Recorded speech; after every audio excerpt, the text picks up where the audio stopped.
lagi senantiasa.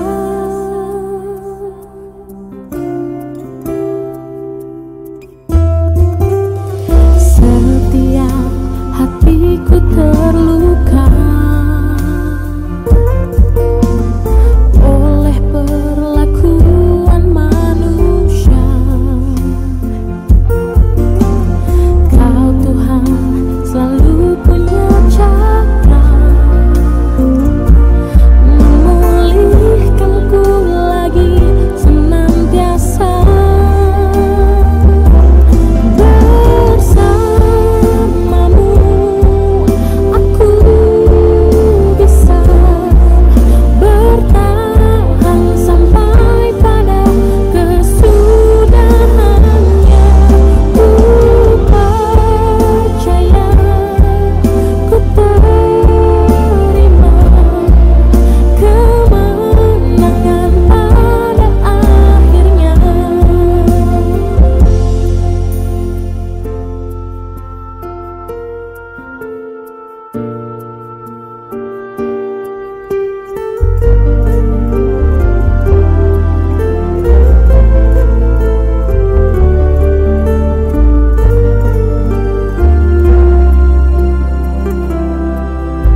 Jemaat Tuhan, selamat pagi, selamat hari Minggu keempat setelah Paskah bagi keluarga besar GPIB Jurang Mangu dan seluruh jemaat dimanapun berada.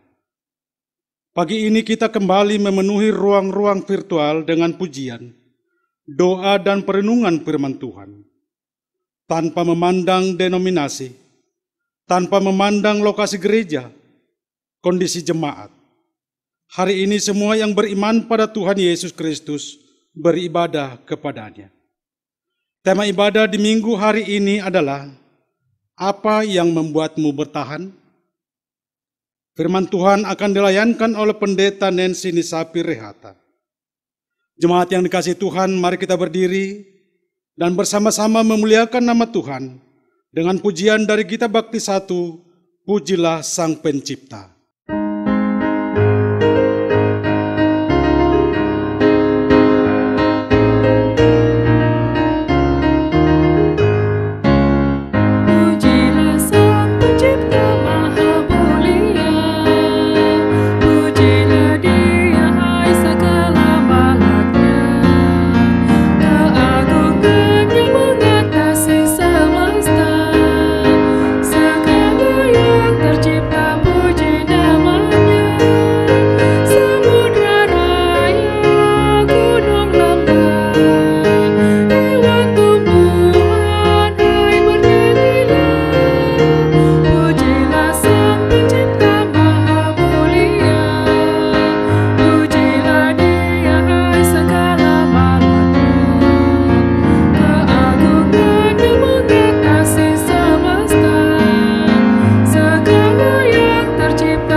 Kita tahbiskan ibadah pagi hari ini dengan satu pengakuan bahwa pertolongan kita adalah dalam nama Tuhan yang menjadikan langit dan bumi. Anugerah dan sejahtera dari Allah Bapa dan dari Tuhan kita Yesus Kristus dalam persekutuan Roh Allah yang kudus menyertai saudara-saudara. Nats pembimbing dalam ibadah pagi hari ini sebagaimana tertulis dalam Amsal pasal 18 ayatnya yang ke-14 mengatakan, orang yang bersemangat dapat menanggung penderitaannya, tetapi siapa yang akan memulihkan semangat yang patah? Tetap bersemangat. Mari bersama kita pujikan Gita Bakti 262, Bagai Rusa Rindukan Air.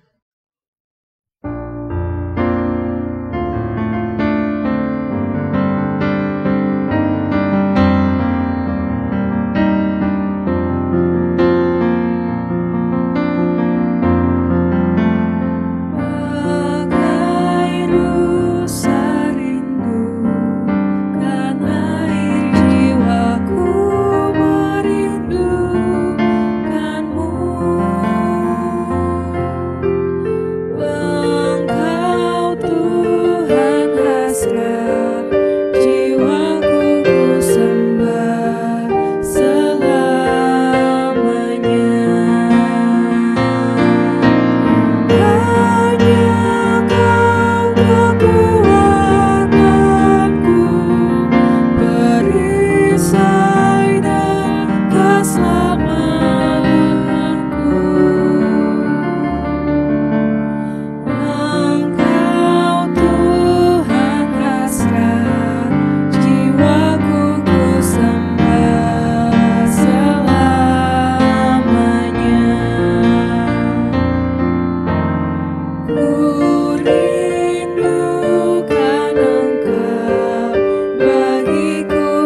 Umat Tuhan, mari kita berdoa.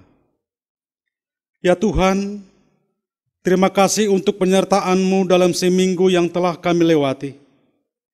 Kami tidak pernah mampu ketika mengandalkan diri sendiri.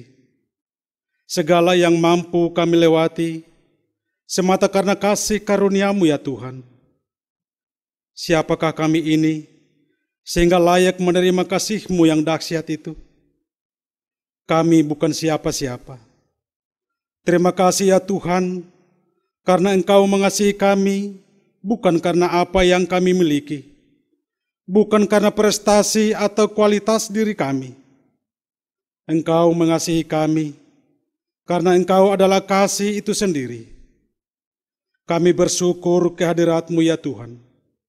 Kami akan menjalani 1 minggu berharga lagi, dan kami sangat membutuhkan penyertaan-Mu ya Tuhan. Melangkahlah bersama kami, lindungi kami, pimpinlah kami ya Tuhan. Kami harus menentukan banyak pilihan dalam perjalanan hidup ini, dan kami membutuhkan hikmat-Mu. Tolonglah agar kami mampu mengatasi persoalan yang menghadang. Ajarkan kami untuk tetap memiliki sukacita, dan tak pernah lupa bersyukur dalam segala keadaan. Terima kasih ya Tuhan. Dalam nama Yesus Kristus kami memohon. Amin.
Umat Tuhan, mari kita berdoa sebelum kita membaca dan merenungkan bagian firman Tuhan pada pagi hari ini.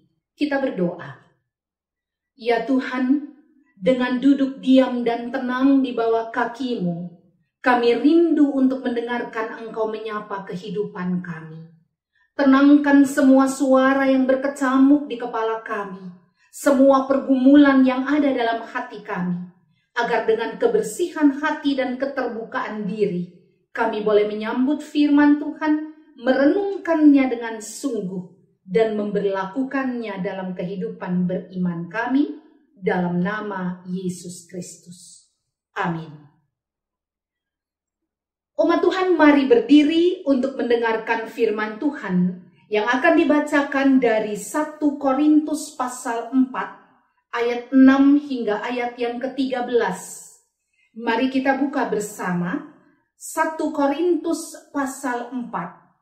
Surat Paulus kepada jemaat di Korintus pasalnya yang keempat. 1 Korintus 4 ayat 6 hingga ayat yang ke-13 yang mengatakan,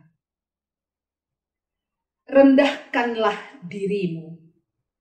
Saudara-saudara, kata-kata ini aku kenakan pada diriku sendiri dan pada Apolos, karena kamu, supaya dari teladan kami, kamu belajar apakah artinya ungkapan jangan melampaui yang ada tertulis, supaya jangan ada di antara kamu yang menyombongkan diri dengan jalan mengutamakan yang satu daripada yang lain. Sebab, siapakah yang menganggap engkau begitu penting? Dan apakah yang engkau punyai yang tidak engkau terima? Dan jika engkau memang menerimanya, mengapakah engkau memegahkan diri seolah-olah engkau tidak menerimanya? Kamu telah kenyang, kamu telah menjadi kaya, tanpa kami, kamu telah menjadi raja.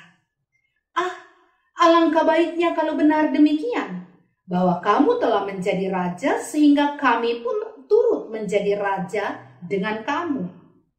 Sebab menurut pendapatku, Allah memberikan kepada kami para rasul tempat yang paling rendah, sama seperti orang-orang yang telah dijatuhi hukuman mati, sebab kami telah menjadi tontonan bagi dunia, bagi malaikat-malaikat, dan bagi manusia.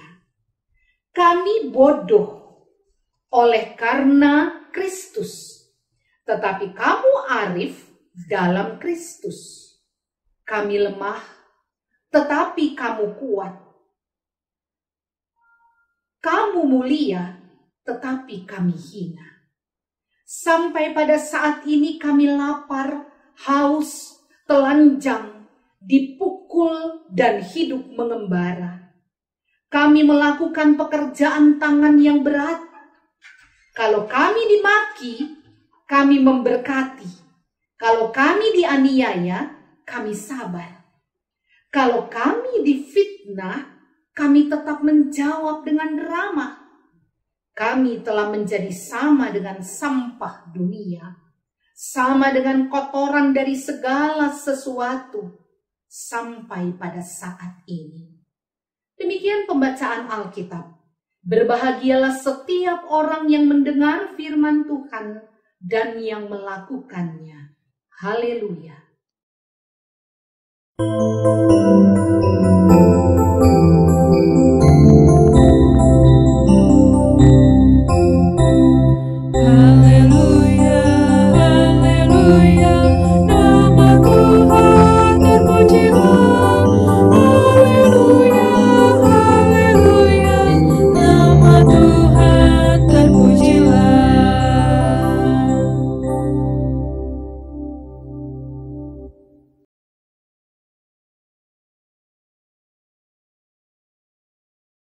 Bapak, Ibu, dan Saudara kekasih Tuhan, tema dari perikop 1 Korintus 4 ayat 6-13 ini saya berikan apa yang membuatmu bertahan.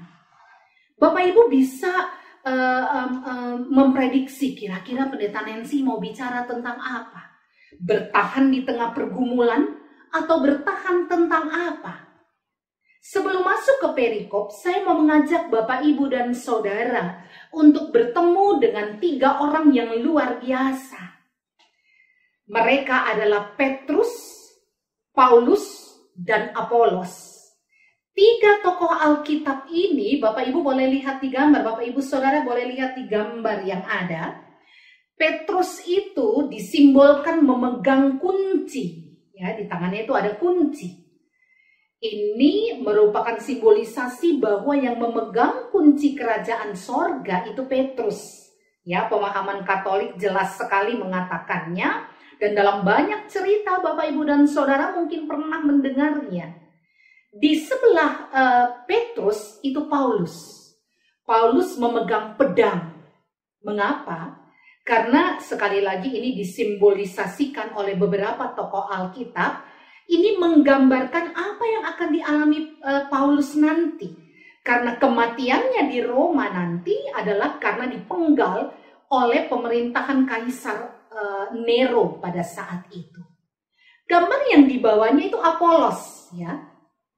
Apolos itu dia berasal dari kota Alexandria. Kalau kita lihat Kisah Rasul 18 ayat 24, di situ dikatakan orang yang cerdas, ya, dan luas pengetahuannya, terutama tentang teologi. Kalau Bapak Ibu Saudara sempat pergi ke Mesir, coba sekali-sekali ke Alexandria. Di sana ada perpustakaan yang katanya terbesar di dunia. Ini simbolisasi dari si Apolos yang memang orang sangat terpelajar, senang buku, sehingga di sana didirikan sebuah perpustakaan yang sangat besar. Nah, kalau kita baca ayat sebelumnya dari perikop kita, ayat 1 sampai ayat yang ke-5, di situ dikisahkan tentang atau berbicara tentang ketiga orang ini. Petrus, Paulus, dan Apolos, 3 tokoh teolog yang sangat besar di era Korintus ini minimal. Ya, atau perjanjian baru lah, boleh dikatakan seperti itu.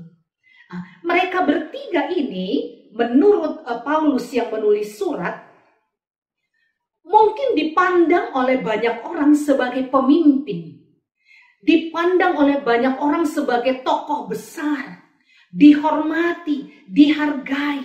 Tapi dalam ayat 1 sampai 5, Paulus menggambarkan kami ini bukan orang hebat. Kami ini bahkan bukan pemimpin, bukan tokoh besar. Paulus, Kefas atau Petrus, dan Apolos mengatakan diri mereka adalah huperetes. Ya, huperetes ini kata yang dipakai, yang diterjemahkan ke dalam bahasa Indonesia sebagai hamba. Huperetes itu siapa? Kenapa dikategorikan sama dengan hamba? Saya memberikan gambar, Bapak Ibu Saudara lihat, ini kapal Romawi. Ya. Kapal Romawi dulu tidak pakai uap, tidak pakai gas, tidak pakai mesin sama sekali. Tetapi yang menggerakkan kapal itu adalah para pendayung. Nah, mereka ini disebut huperetes. Orang yang posisinya bukan di atas kapal, tapi berada di bawah kapal. Mereka adalah budak-budak yang gerakannya ditentukan oleh komandannya. Jadi ada komandan yang berteriak di situ, ya tarik, ya, lepas, angkat, tarik. Ya, itu ada komandan yang memerintahkan mereka. Dan para hamba ini harus patuh. Hamba-hamba ini tidak bisa berbuat sekehendak mereka. Aduh, saya capek, lepas tangan dulu. Nggak bisa. Mereka harus patuh. Posisi mereka berada di bawah para tuan. Tetapi mereka penggerak yang tidak terlihat, tapi punya peranan yang cukup penting. Huperetes.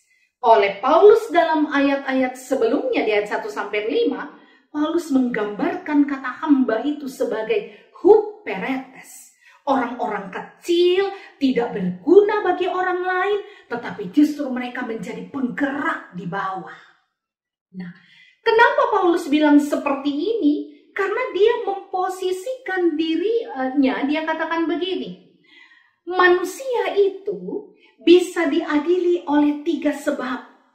Bisa dihakimi oleh 3, bukan sebab, oleh 3 hal. Yang pertama, manusia itu bisa dihakimi oleh sesamanya. Ya, kita sering melakukan begitu. Atau mungkin kita korban. Orang menghakimi kita tanpa mereka tahu apa yang terjadi dengan diri kita. Ada apa sebenarnya dengan hidup kita? Kenapa kita seperti ini? Tapi dengan seenaknya mereka menuding. Dia tuh yang begini, dia tuh yang begitu. Itu dihakimi oleh sesama.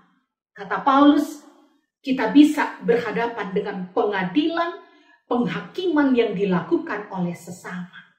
Tapi penghakiman itu juga bisa dilakukan oleh diri sendiri. Orang lain tidak menghakiminya. Tapi dia selalu merasa, aduh, saya terlalu gemuk nih kayaknya. Saya kurang cantik.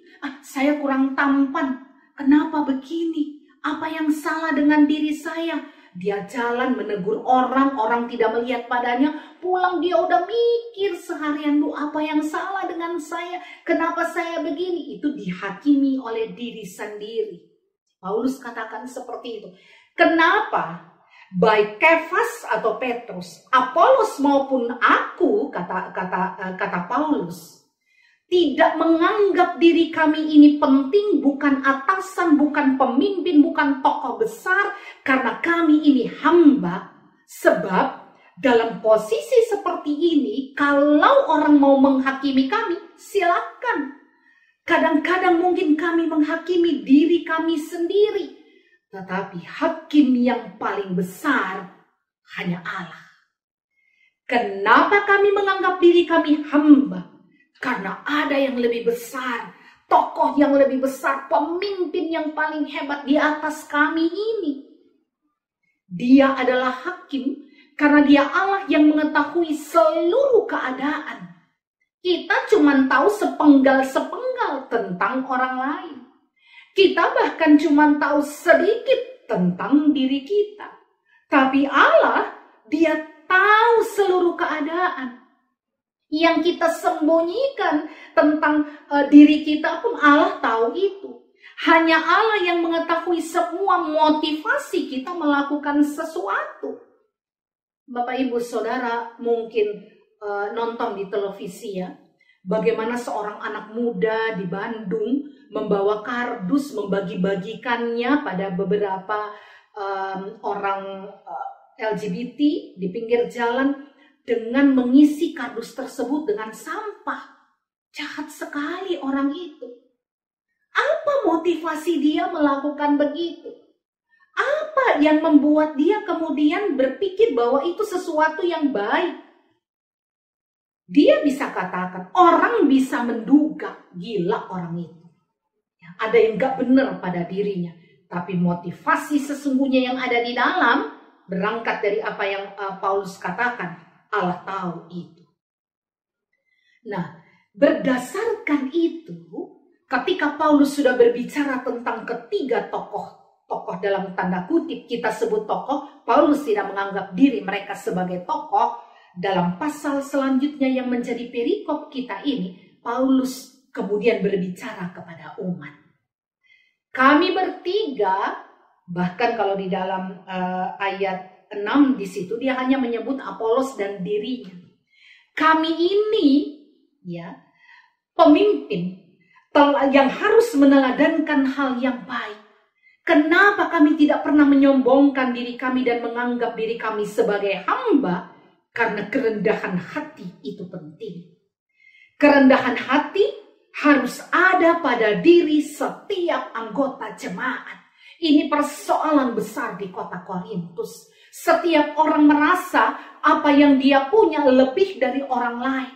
Setiap orang merasa kalau dia sudah punya pendidikan tinggi, dia bisa menghakimi orang lain dengan seenaknya.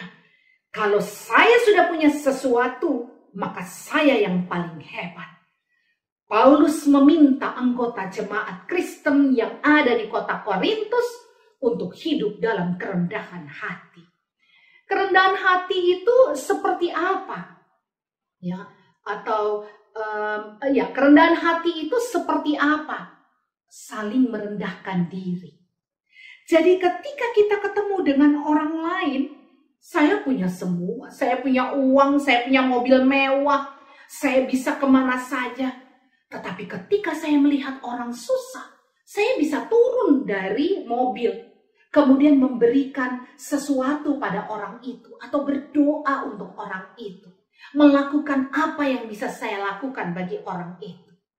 Ketika saya bertemu dengan sesama anggota gereja, jemaat misalnya ya, ini bicara ketika kita sudah bisa melakukan pertemuan fisik ya pada saat itu, maka saya tidak bisa melihat orang murung, melihat orang sepertinya punya kesusahan. Saya ajak dia bicara, saya ajak dia berdoa, saling merendahkan diri. Even terhadap anak kecil, kita melakukan hal yang sama. Jangan merendahkan orang lain. Ini yang Paulus minta kepada jemaat kota Korintus. Selanjutnya, Paulus katakan apa dalam perikop, dalam ayat-ayat selanjutnya? Jangan merendahkan sesamamu. Ada kalimat yang menarik sekali di ayat 7. Siapakah yang menganggap engkau begitu penting? Siapa yang menganggap engkau penting? Jangan-jangan dirimu sendiri. Oh enggak. karena saya ini punya jabatan, karena saya ini punya uang, karena saya punya kedudukan, maka orang yang memposisikan saya penting. Paulus mau bilang apa di sini? Engkau menganggap dirimu penting, selalu ada orang lain di atasmu yang jauh lebih penting. Jadi siapa yang memposisikan dirimu sebagai orang penting? Selanjutnya Paulus bilang, apa yang engkau punyai yang tidak engkau terima? Apa milikmu yang kau hasilkan sendiri? Semua yang ada padamu itu hasil pemberian orang lain. Bahkan keselamatanmu pun itu anugerah Allah, bukan karena perjuanganmu. Apapun, kalau keselamatan saja adalah anugerah, apalagi apa yang ada pada dirimu saat ini. Gelar yang tinggi, rumah besar, uang di bank, deposito, dan semuanya yang begitu banyak. Semua itu hasil yang engkau dapatkan. Ya, tapi saya kerja keras. Benar, engkau kerja keras. Tapi barang-barang yang kau punya tidak kau hasilkan sendiri. Sekali lagi, bahkan keselamatan itu anugerah Allah untukmu. Jadi pada dasarnya Paulus mau bilang apa? Kita nggak punya apa-apa.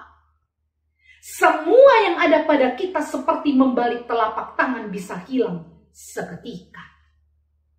Dan Bapak Ibu Saudara, banyak kita ini ya yang seringkali menjadi pengkritik hebat. Ya.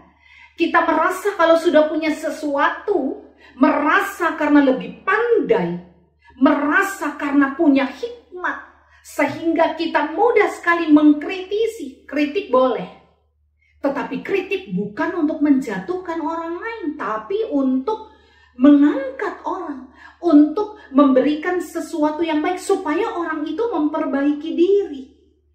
Ketahuan sekali kalau orang kritiknya ingin menjatuhkan, atau orang kritik dalam rangka mendapat masukan-masukan yang berharga. Kritik, ini gambar berikut, lihat nih Bapak Ibu Saudara. Ya, yang mengeritik itu biasa banyak. Ya. Orang yang pintar ngomong juga cukup banyak. Bicara ide-ide hebat. Harus buat begini, harus buat begitu, harus begini. Tapi lihat doer, orang yang mau melakukan, itu hampir nggak ada. Gambar ini mau menunjukkan apa? Kalau mengeritik, kita hebat. Bicara, kita hebat. Tapi coba kau melakukan, mampu nggak dirimu? Bapak Ibu Saudara, jangan pernah merendahkan sesama. Karena pada satu posisi saya mengkritik, pada posisi lain saya bisa dikritik oleh orang lain. Nah, selanjutnya Bapak Ibu dan Saudara, Paulus katakan, Paulus mengambil sebuah pengandaian yang menarik sekali, walaupun tidak tersurat dengan jelas ya, tapi ini tersirat. Paulus memakai pengandaian pawai kemenangan tentara Romawi, ya, pawai kemenangan tentara Romawi. Dia bicara di situ tentang kekayaan, ya, menjadi raja. Dia bicara tentang menjadi raja. Ketika raja jalan, dielu-elukan banyak orang. Kalau engkau raja, kami ini bukan siapa-siapa, kata Paulus. Kalau kalian umat Korintus adalah raja, kami ini bukan siapa-siapa. Tapi ada kalimat lucu yang dia pakai dalam perikop pembacaan tadi.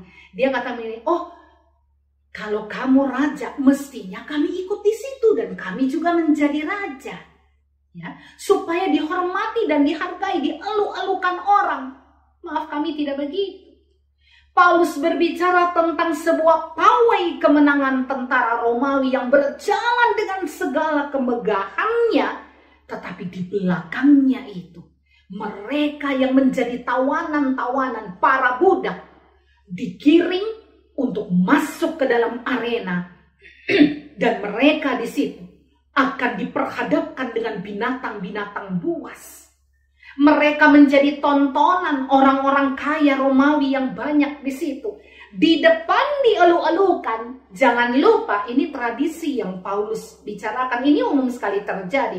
Begitu pawai tentara berjalan di depan, maka di belakangnya itu biasanya budak-budak diikat, diseret, dan dimasukkan ke dalam gelanggang pertandingan. Kenapa? Ini tentara yang pawai sebentar lagi akan masuk ke dalam gelanggang tersebut untuk menonton apa yang terjadi di dalam gelanggang. Orang-orang Kristen ini, para budak, orang-orang susah, orang-orang yang ditangkap ini diperhadapkan dengan binatang dan mereka menjadi tontonan.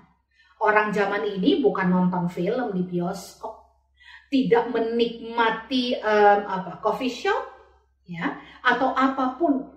Tetapi tontonan yang menyenangkan pada saat itu adalah menyaksikan orang dimangsa oleh binatang buas.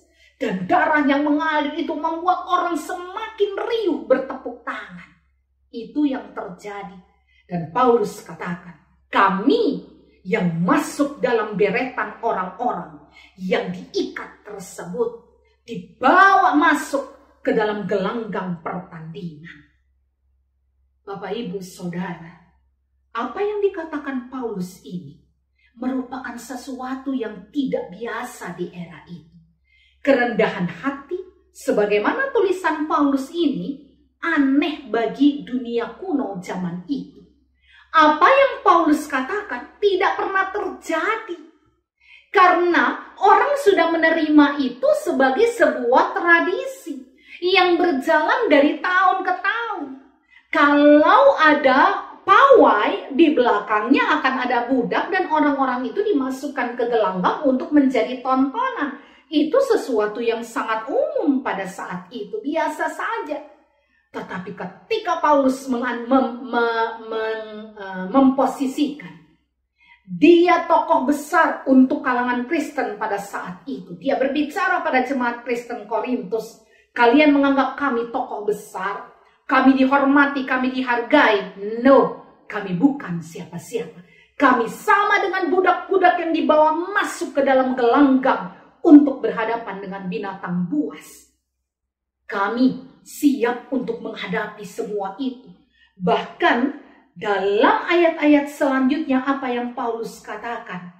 Kami lapar, haus, telanjang, dipukul, hidup mengembara. Kami melakukan pekerjaan tangan yang berat.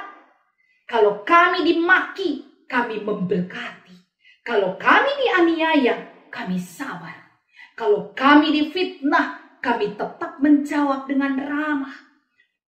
Kami telah menjadi sama dengan sampah dunia, sama dengan kotoran dari segala sesuatu sampai saat ini. Sebuah konsep kerendahan hati yang sama sekali tidak umum pada saat itu. Paulus mau mengatakan, ketika engkau direndahkan, di situ kualitasmu sebagai pengikut Yesus harus kau tunjukkan. Ketika kau menderita, di situ kualitas imanmu harus muncul. Dan tunjukkan seperti apa kehidupan Kristiani itu sebenarnya. Apa pelajaran yang kita ambil dari firman Tuhan ini? Pertama, Bapak, Ibu, dan Saudara, pengenalan akan Tuhan tanpa menyadari bahwa bisa ada persoalan akan menghasilkan kesombongan diri. Ya, jadi kalau kita mengenal Tuhan sebagai orang Kristen, jangan menganggap sama dengan orang-orang Korintus ya. Mereka kemudian menganggap dengan kualitas rohani yang tinggi, mereka bisa menghakimi orang-orang Yahudi yang baru mau menjadi Kristen atau orang-orang asing yang baru mau menjadi Kristen. Level iman mereka letakkan lebih di atas. Kalimat ini pelajaran pertama untuk Bapak, Ibu, Saudara. Pengenalan akan Tuhan tanpa menyadari bahwa persoalan hidup mungkin sekali ada akan menghasilkan kesombongan diri. Kalau kita berpikir bahwa cukup kenal Tuhan, ya, jadi orang Kristen, saya mau jadi orang Kristen, saya mau dibaptis, saya mau pindah agama, saya mau ikut Yesus. Karena dalam kekristenan itu akan senang. Engkau tidak sadar bahwa di dalam kekristenan akan ada persoalan, maka engkau akan menjadi orang yang sombong diri. tinggi hati. Kenapa seperti itu? Karena saya menganggap bahwa pokoknya ikut Yesus semua beres. Jadi sombong dalam dunia ini. Tidak sadar bahwa persoalan-persoalan ada di sekitar. Masalah-masalah bisa timbul dalam kehidupan orang Kristen. Bahkan mungkin jauh lebih berat daripada sebelum kita mengenal Tuhan. Blaise Pascal, beliau adalah seorang filsuf Kristen. Beliau katakan, knowledge of God without knowledge of wretchedness makes for pride. Ya, sama dengan di atas. Pengetahuan akan Allah tanpa menyadari bahwa akan ada persoalan-persoalan akan menghasilkan kesombongan diri. Pengenalan akan Tuhan tanpa menyadari bahwa persoalan hidup itu bisa terjadi akan membuat kita menjadi orang sombong. Dengan kata lain mau bilang begini, orang Kristen nggak boleh sombong. Kenapa? Karena ketika memandang salib kita akan mengatakan begini, ya Tuhanku saja menghadapi penderitaan. Jadi persoalan hidup kalau aku hadapi sehari-hari, apapun itu bentuknya, di situ membuat aku semakin mengenal siapa Tuhan itu. Karena semakin kita mengenal Tuhan, hidup dalam Tuhan, semakin kita mengerti bahwa persoalan bisa menghantam kapan saja. Pada saat persoalan menghantam, siapa yang membuat kita kuat? Dia segera memandang ke atas. Jadi orang yang selalu merasa dirinya mampu menghadapi semua, saya rajin gereja, saya baca Alkitab, saya diberkati dengan luar biasa, dan tidak pernah melihat ke bawah, mereka menjadi orang sombong. Dihantam dengan persoalan, langsung patah. Ini pelajaran pertama buat kita. Yang kedua, tema kita. Apa yang membuat saudara bertahan ketika mengikuti Yesus? Apa yang membuat saudara tetap pegang salib ketika orang Kristen itu dihantam oleh berbagai problem, masalah? Ketika kita bertemu dengan begitu banyak ketidakadilan di sekitar kita, ketidakbenaran di sekitar kita, apa yang membuat engkau tetap bertahan di dalam Yesus? Apa yang membuat engkau tetap beriman kepada Yesus, Allah yang tidak kelihatan itu, yang sudah menderita di kayu salib? Apa yang membuat engkau bertahan ketika melihat dia lecehkan, ketika melihat dia disiksa, atau ketika membaca bagian-bagian firman Tuhan, kok ini nggak cocok sama ini, kok ada cerita yang berbeda satu dengan yang lain, tapi saudara tetap bertahan di dalam Yesus. Pada saat kehilangan orang-orang yang paling dikasihi, padahal kita sudah berdoa, Tuhan Engkau adalah dokter dan tabib di atas segala dokter, meninggal orang yang kita kasihi. Apa yang membuat saudara tetap bertahan di dalam Yesus? The unconditional love of God. Sebuah kesadaran bahwa kasih Allah begitu besar. Dia datang untuk kami. Apa yang dia lakukan luar biasa.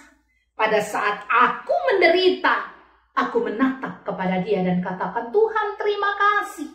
Berat memang, tidak sanggup aku.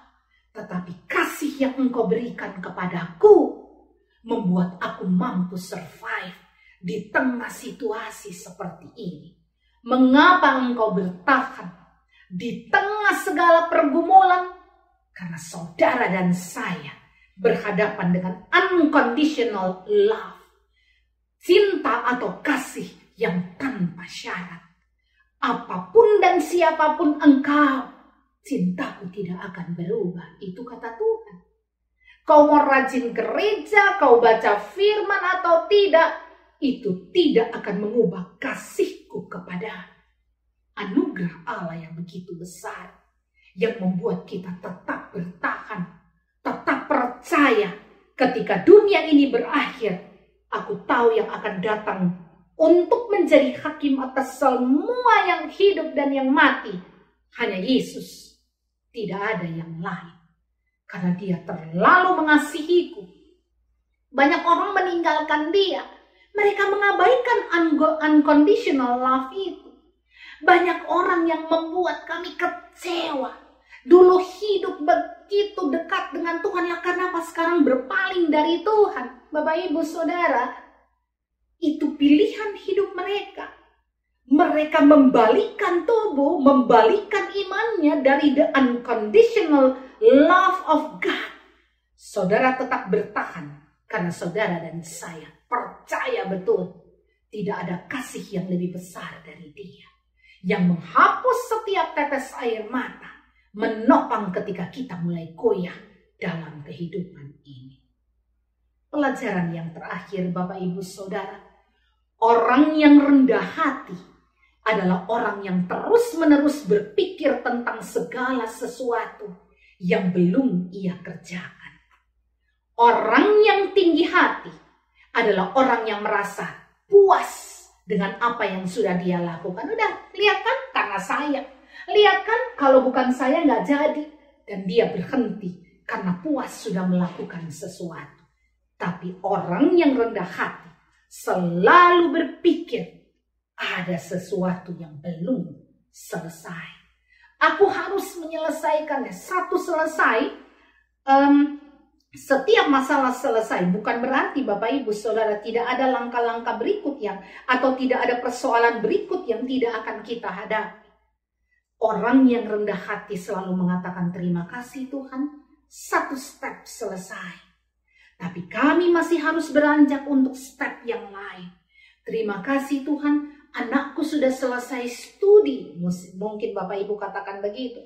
Lulus SMA. Terima kasih Tuhan, satu tahap selesai. Tapi itu bukan berarti tugasku sebagai orang tua selesai. Support, motivasi dia masih harus cari kerja misalnya. Karena tidak sanggup memberikan kuliah baginya, membiayai kuliahnya. Di tengah situasi seperti ini banyak orang yang sedang mencari kerja.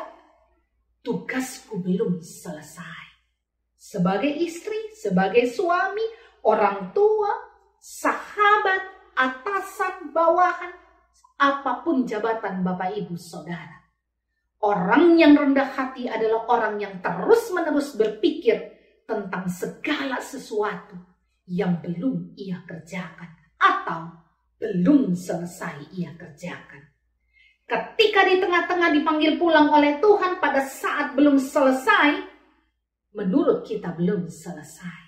Bagi Tuhan, sudah selesai. Jadi tetaplah jalani hidup ini dalam kerendahan hati. Apa yang membuatmu bertahan? The unconditional love of God. Terpujilah Kristus. Amin.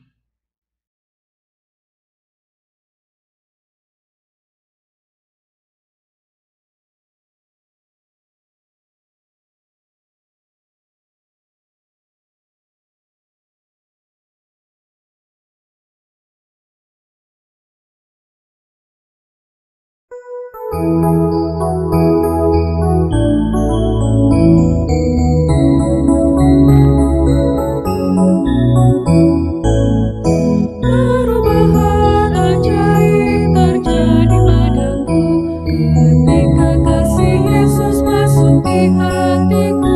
Hadiratnya yang kudus merdeka jiwaku, hingga hidupku yang lama kini jadi baru. Hidupku yang sekarang bukan lagi milikku, tetapi milik Kristus yang mengubah hidupku. Aku ingin selalu tetap di jalannya dan menjadi saksi Kristus kini dan selamanya.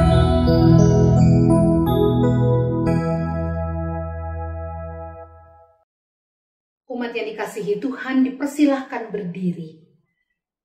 Mari bersama-sama dengan umat percaya di segala tempat kita membarui pengakuan iman kita seturut pengakuan iman rasuli. Masing-masing kita berkata, aku percaya kepada Allah Bapa yang Maha Kuasa, Khalik langit dan bumi, dan kepada Yesus Kristus anaknya yang tunggal Tuhan kita, yang dikandung daripada Roh Kudus, lahir dari anak darah Maria, yang menderita di bawah pemerintahan Pontius Pilatus, disalibkan, mati dan dikuburkan, turun ke dalam kerajaan maut. Pada hari yang ketiga, bangkit pula dari antara orang mati, naik ke surga, duduk di sebelah kanan Allah Bapa yang Maha Kuasa, dan akan datang dari sana untuk menghakimi orang yang hidup dan yang mati. Aku percaya kepada Roh Kudus, gereja yang kudus dan am, persekutuan orang kudus, pengampunan dosa, kebangkitan daging, dan hidup yang kekal. Silahkan duduk kembali. Bapak, Ibu, dan Saudara kekasih Tuhan, mari bersama-sama kita menyatukan hati dan pikiran kita. Kita masuk dalam doa syafaat. Kita berdoa. Bapa di sorga, terima kasih untuk firman-Mu yang telah mengajarkan kepada kami bahwa ada nilai-nilai Kristiani pada diri setiap orang Kristen yang harus kami jaga, yaitu kerendahan hati. Karena dari kerendahan hati itulah kami memperkenalkan Kristus dan juga menguatkan diri kami menghadapi apapun. Persoalan sebesar apapun yang ada di hadapan kami, kami tahu bahwa dalam kerendahan hati kami, campur tangan Allah Bapa akan menolong kami untuk mengatasinya. Pagi hari ini ya Tuhan, kami berdoa untuk pandemi COVID-19 yang ada di dunia ini. Tuhan, tolonglah semua negara-negara agar mereka mampu untuk memutuskan rantai pandemi COVID-19 ini. Dengan pertolongan kasih Tuhan, hikmat yang Tuhan berikan, peralatan yang ada, dan juga disiplin hidup, sehingga penyembuhan itu ada bagi banyak orang dan mereka yang sehat tidak akan terpapar dan rantai COVID ini akan putus. Kami berdoa juga untuk Indonesia. Tuhan memberkati pemerintah kami dalam upaya mereka dari pusat sampai ke daerah-daerah. Para medis yang bekerja, setiap orang yang punya keterlibatan dalam rangka mencegah penyebaran COVID-19 ini, bahkan memutuskan rantainya, serta upaya-upaya yang dilakukan untuk penyembuhan mereka yang dirawat.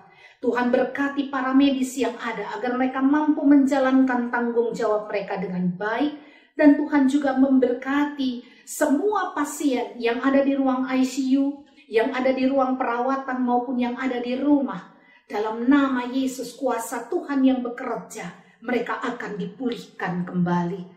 Bagi keluarga yang mendampingi, Tuhan berikan kesehatan dan kekuatan. Yang menanti di rumah, yang tidak boleh mendekati kekasih-kekasih hati mereka, Tuhan berikan harapan besar. Berkati mereka dalam kasih Tuhan, agar kekuatan iman memampukan mereka untuk terus bergumul menanti kekasih hati mereka pulih kembali. Kami berdoa untuk keluarga-keluarga yang berduka cita karena kehilangan kekasih hati mereka sebagai korban dari virus COVID-19 ini. Tuhan tolong agar mereka boleh dipulihkan kembali dari duka cita yang sangat dalam.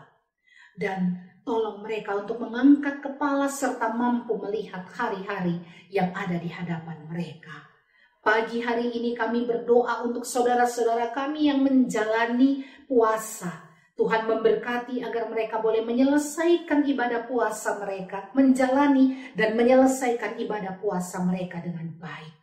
Kami berdoa juga Tuhan agar kasih karunia Tuhan menjangkau anak-anak kami, menjangkau keluarga-keluarga kami, agar mereka selalu kuat dan sehat, dipelihara, diberikan pertumbuhan dalam Tuhan. Kami berdoa Tuhan untuk jemaat GPIB Jurangmangu. Tuhan memberkati setiap keluarga agar mereka kuat menjalani seluruh aktivitas kehidupan mereka. Anak-anak yang sedang studi online dan mempersiapkan diri untuk ulangan-ulangan kenaikan kelas, Tuhan memberkati. Mereka yang mempersiapkan diri untuk ujian kelulusan, Tuhan dampingi mereka. Anak-anak yang kuliah dan juga melakukan studi online, Tuhan tolong agar komunikasi dan relasi dengan dosen dan teman-teman juga berjalan dengan baik. Mereka yang harus menghadapi ujian skripsi maupun ujian-ujian lainnya, Tuhan tolong di tingkat master, di tingkat doktoral, Tuhan tolong agar segala sesuatunya boleh berjalan dengan baik. Kami berdoa Tuhan dan memohon kasih karunia Tuhan menjangkau mereka semua. Dan kami berdoa pada saat ini ya Tuhan, untuk keluarga-keluarga kami yang bekerja, baik di rumah, mereka yang harus keluar rumah, ataupun mereka yang putus pekerjaan sehingga harus mencari kerja. Tuhan memberkati mereka dan menolong mereka, memberikan kesehatan, kekuatan. Terima kasih ya Tuhan, karena kami tahu Engkau menjangkau kehidupan setiap kami, yang muda, yang tua. Tuhan selalu rangkul mereka dalam kasih Tuhan. Yang sakit Tuhan sembuhkan, yang dalam proses pemulihan Tuhan terus sehatkan mereka. Terima kasih ya Tuhan. Kami juga berdoa untuk mereka yang merayakan ulang tahun dalam minggu berjalan ini. Berkati kehidupan mereka, agar mereka semakin mencintai dan mengasihi Tuhan. Perkawinan-perkawinan yang juga menjalani masa ulang tahunnya, terima kasih. Tuhan memberkati kehidupan rumah tangga mereka yang berbahagia dan seluruh isi keluarganya. Kami bersyukur Tuhan dan memohon semua ini hanya dalam satu nama, Yesus Kristus Tuhan kami. Kami tahu Tuhan ada satu minggu berharga di hadapan kami. Kami tidak mampu berjalan kalau bukan karena uluran tangan kasih Tuhan. Jangan lepaskan tangan kasih-Mu, berikan kami kekuatan dan motivasi menjalani kehidupan ini. Dalam nama Yesus Kristus kami memohon, ya Yesus yang sudah mengajar kami berdoa. Bapa kami yang di surga, dikuduskanlah nama-Mu, datanglah kerajaan-Mu, jadilah kehendak-Mu di bumi seperti di surga. Berikanlah kami pada hari ini makanan kami yang secukupnya, dan ampunilah kami akan kesalahan kami, seperti kami juga mengampuni orang yang bersalah kepada kami. Janganlah membawa kami ke dalam pencobaan, tetapi lepaskanlah kami daripada yang jahat.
Kemanakah aku dapat pergi, menjauhi roh-Mu yang suci, Kau sahabat dan Kau dekat.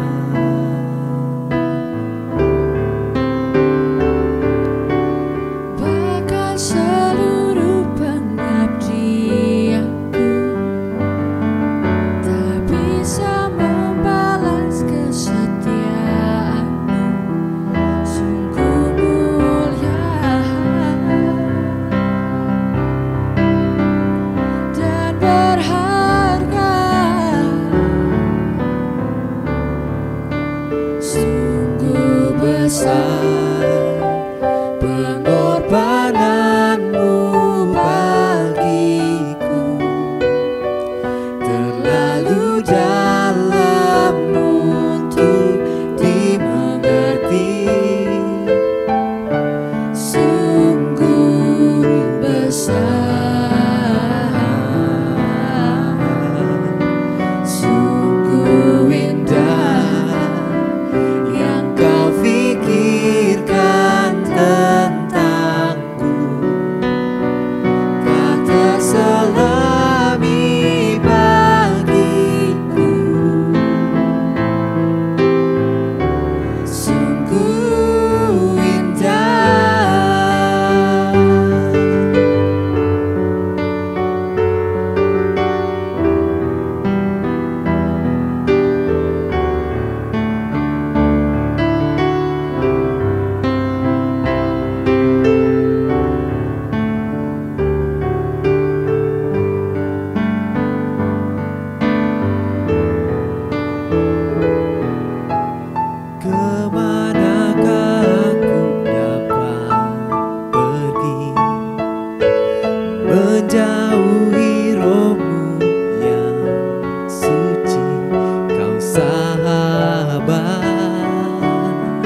Bersama Tuhan, marilah kita mengungkapkan syukur hati kita dengan memberi bagi pelayanan gereja Tuhan dengan sukacita. Ingatlah firman Tuhan dalam Roma 12 ayat 1 yang mengatakan, sebab segala sesuatu adalah dari Dia, dan oleh Dia, dan kepada Dia. Bagi Dialah kemuliaan sampai selama-lamanya. Umat dapat memberikan persembahan dengan memasukkan dalam amplop atau transfer ke rekening Bank Mandiri nomor 100-97-25654 atas nama Theodorus Haris Yurman atau Frank Kandau. Tuhan memberkati persembahan saudara. Mari kita bernyanyi dari Gita Bakti 80, bait pertama dan kedua.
Mari kita berdoa membawa persembahan syukur kita kepada Tuhan.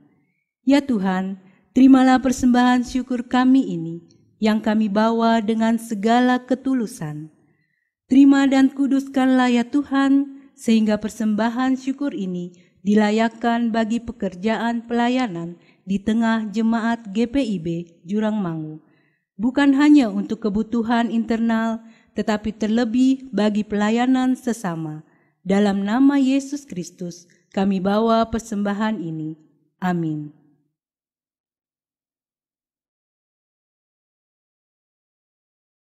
Bapak, Ibu, dan Saudara yang dikasihi Tuhan, kita akan menjalani satu minggu berharga yang ada di hadapan kita. Kita tidak pernah tahu apa yang akan terjadi, tapi kita tidak boleh hilang semangat, tidak boleh hilang motivasi. Selalu ada celah-celah yang Tuhan berikan. sehingga roda kehidupan kita akan terus berputar. Martin Luther King pernah mengatakan, jika engkau tidak bisa terbang, larilah. Jika engkau tidak bisa lari, berjalanlah. Jika engkau tidak bisa berjalan, maka merayaplah. Apalagi kalau engkau melakukannya bersama Tuhan. Apapun yang terjadi dalam hidup kita, kehidupan ini harus tetap berjalan maju. Karena itu, tetap bersemangat di dalam Tuhan. Mari kita lanjutkan kehidupan kita, putuskan rantai pandemi COVID-19.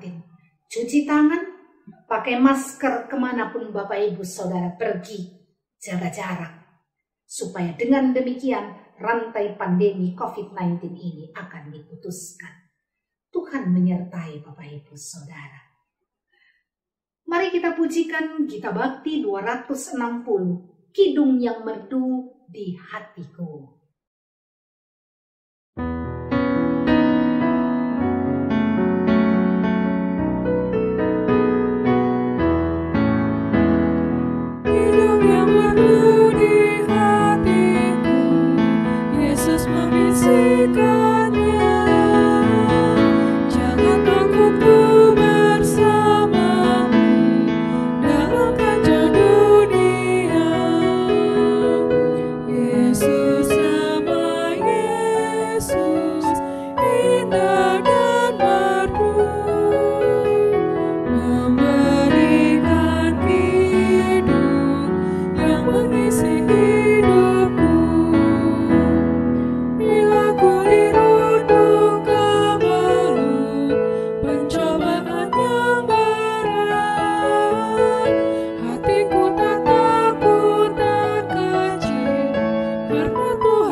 Arahkanlah hati dan pikiranmu kepada Tuhan dan terimalah berkat-Nya. Allah sumber pengharapan memenuhi kamu dengan segala sukacita dan damai sejahtera dalam imanmu, supaya oleh kekuatan Roh Kudus kamu berlimpah-limpah dalam pengharapan dari sekarang sampai selama-lamanya.